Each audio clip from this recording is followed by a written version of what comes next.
প্রিয় দর্শক, আসসালামু আলাইকুম। ভাবুন, আজ সেই রাত যে রাত হাজার মাস হইতেও উত্তম। এই রাতে অসংখ্য মানুষ আল্লাহর কাছে দোয়া করে। কেউ টাকা চায়, কেউ সফলতা চায়, কেউ সমস্যার সমাধান চায়। লাইলাতুল কদরের রাত্রে এমন কিছু দোয়া আছে যে সমস্ত দোয়া করলে মহান রব্বুল আলামিন অত্যন্ত খুশি হন। তাহলে প্রশ্ন হলো, এই রাতে আল্লাহর কাছে কি চাইলে তিনি বেশি খুশি হন? আজকের ভিডিওতে আমরা জানব কুরআন ও হাদিসের আলোকে লাইলাতুল কদরের রাতে কি কি দোয়া করা সবচেয়ে উত্তম।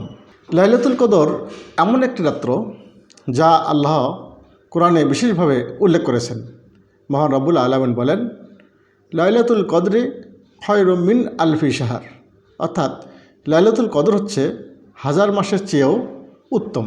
অর্থাৎ মাত্র একটি রাত্র ইবাদত করলে 83 বছরের বেশি সময় ইবাদতের সওয়াব পাওয়া যায়।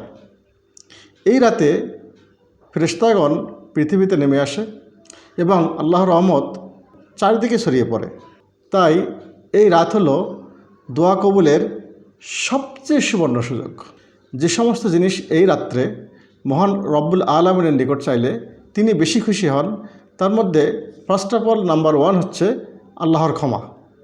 সবচেয়ে গুরুত্বপূর্ণ দোয়া হলো আল্লাহর কাছে ক্ষমা চাওয়া, কারণ যদি আল্লাহ আমাদের গুনাহ মাফ করে দেন তাহলেই আমাদের জীবন সফল হয়ে যাবে। দ্বিতীয়ত হচ্ছে হেদায়েত ও শক্ত ঈমান। আমরা আল্লাহর কাছে চাইব সঠিক পথে থাকার তৌফিক, শক্ত ঈমান এবং আল্লাহর নৈকট্য লাভ, কারণ ঈমানেই মানুষের সবচেয়ে বড় সম্পদ। তৃতীয়তে আমরা চাব দুনিয়া ও আখিরাতের কল্যাণ। দুনিয়া ও আখিরাতের কল্যাণের মধ্যে আমরা চাব হালাল রিজিক, শারীরিক সুস্থতা, পরিবারের শান্তি এবং আখিরাতে জান্নাত। আল্লাহ চান তার বান্দা তার কাছেই সব কিছু চাক, কারণ আল্লাহ ছাড়া অন্য কারোর নিকট চাওয়া আল্লাহ মোটেই পছন্দ করেন না। চতুর্থ আমরা যেটা চাইব সেটা হচ্ছে অন্যদের জন্য দোয়া করা। হাদিস শরীফে এসেছে, যে ব্যক্তি অন্যের জন্য দোয়া করে ফেরেশতারা তার জন্য একই দোয়া করেন। তাই নিজের পাশাপাশি পরিবার, বন্ধু এবং পুরা উম্মার জন্য দোয়া করা উচিত। আর একমাত্র লাইলাতুল কদরের বিশেষ দোয়া হাদিস শরীফে এসেছে, আম্মা জান আয়েশা রাদিয়াল্লাহু তাআলা আনহা রাসূল আকরাম সাল্লাল্লাহু আলাইহি সাল্লামকে জিজ্ঞাসা করেছিলেন, হে আল্লাহ রাসূল, যদি আমি লাইলাতুল কদর পাই তাহলে কি দোয়া পড়ব?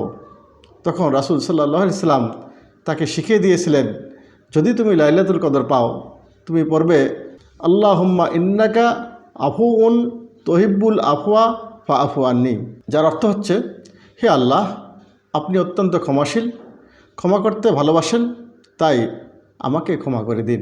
এটি হচ্ছে রাসূল আকরাম সাল্লাল্লাহু আলাইহি সাল্লামের শিখানো লাইলাতুল কদরের জন্য সবচেয়ে সেরা দোয়া।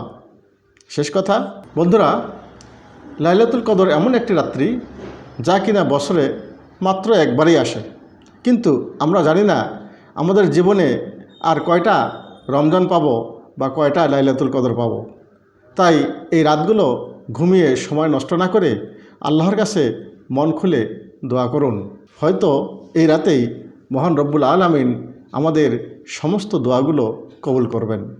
প্রিয় দর্শক, ভিডিওটি ভালো লাগলে লাইক দিন এবং শেয়ার করুন। আর এরকম ইসলামী ভিডিও পেতে চ্যানেলটি সাবস্ক্রাইব করে পাশে থাকুন। আল্লাহ হাফেজ।